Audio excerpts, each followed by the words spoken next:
Cercava la compagnia di Ismaele che dormiva nella stanza vicina alla soffitta dove si appendevano le provviste di mele e pere da conservare per l'inverno.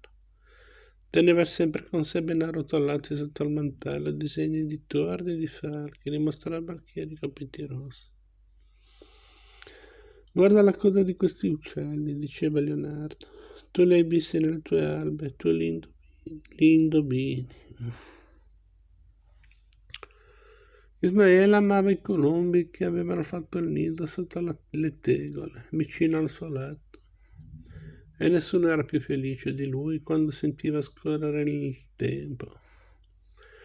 Accarezzava le pergamene di Frère Antoine e chiunque si avvicinasse a bussare al portone di Giacomotto chiedeva notizie di questo ragazzo che veniva dalle terre napoletane.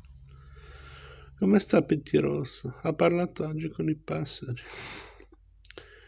A me stanotte è venuto in sogno. Al mio orecchio ha annunciato fortuna e ricchezza.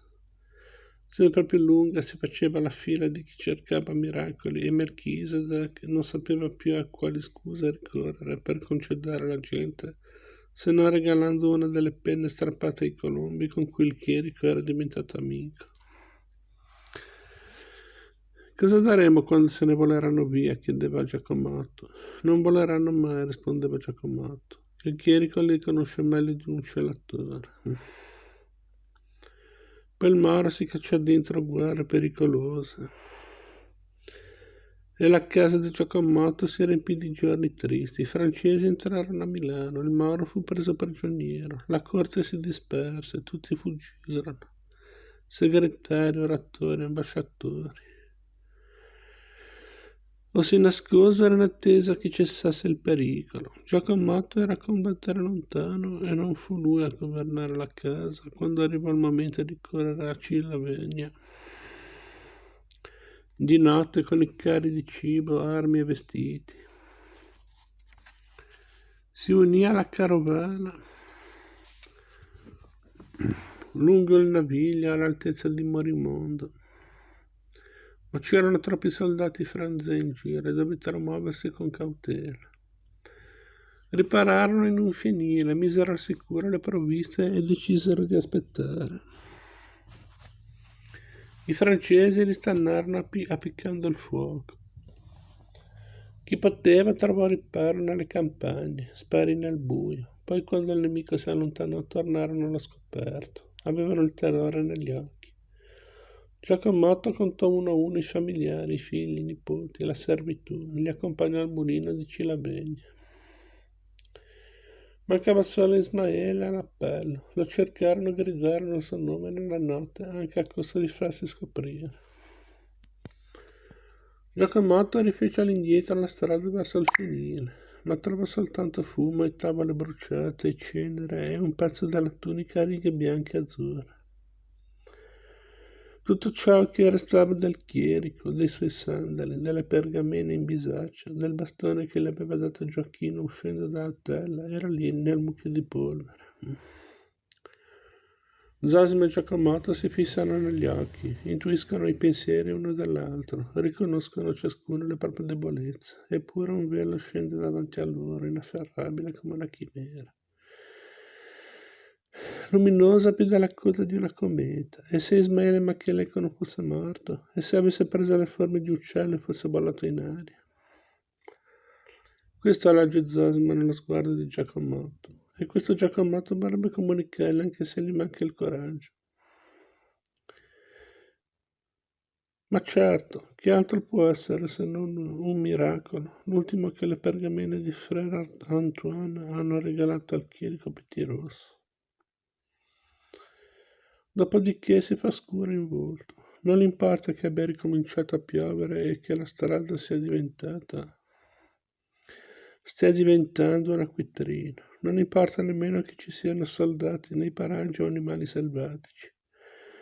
Sente una tenaglia che gli stringe lo stomaco. Ammazzerebbe il demonio.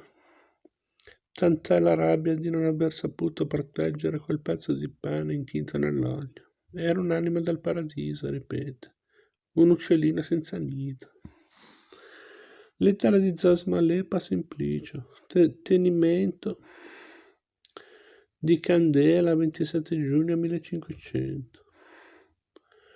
Carissimo fratello, il mio silenzio non ha sconfitto l'affetto che io provo per te, né tantomeno allontanato il bisogno di rivedere il tuo sorriso, di ascoltare la tua voce e di saperti al chiuso delle nostre stanze, colmo di sguardi felici e di mani premurose, che l'amore di Rebecca la bella saprebbe offrirti. Troppo complicato sarebbe il resoconto di questi mesi trascorsi in cerca del chierico ed è vedi preferibile rimandarlo al mio ritorno.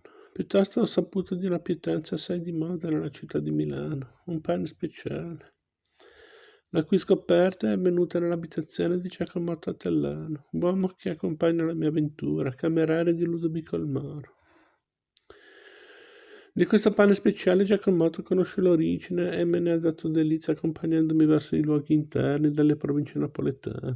Pare che uno dei suoi figli, Ughetto Attellano, reso schiavo dalle grazie di una fornarina, ne sia stato l'involontario autore. Un giorno, per rubare alla fornarina almeno la sorte di un sorriso, ha cominciato a recitare filastrocche d'amore con una tale passione da farle dimenticare il pane nella bocca del forno. Per rimediare all'errore e per addolcire lo sguardo burbero del fornaio, che si chiamava Tony, i due giovinetti si sono dilettati a mescolare chicchi di uva passa, grani di zucchero, farina, uova e poi hanno affidato l'impasto al calore della legna. A cottura avvenuta il nuovo pane era alto e gonfio come il petto di un tacchino, giallo come un cibo colmo di zafferano, soffice come un cuscino pieno di piume. Quando il fornaio lo ha servito alla tavola di Giacomotto Attellano, la sorpresa è stata grande a Ludovico il Moro, che sedeva prima fra i commensali. Provò tanto piacere nel masticare simile pietanza che si fece elencare gli ingredienti. Se la mia assenza è per te causa di tristezza, carissimo Simplicio, almeno non lo sia il racconto della nascita di questo pan di Tony, che vorrei trovare al mio ritorno buono nel ricordo del mio viaggio preparato dalle mani di Rebecca la bella, Rebecca la desiderata, Rebecca la sposa, nell'augurio che finalmente divenga tua moglie, madre dei tuoi figli, continuatrice della nostra discendenza. Fin qui il mio desiderio, fin qui la mia fiducia nel futuro e la speranza che presto tu possa rivedere il tuo amatissimo fratello Zosimo Aleppo.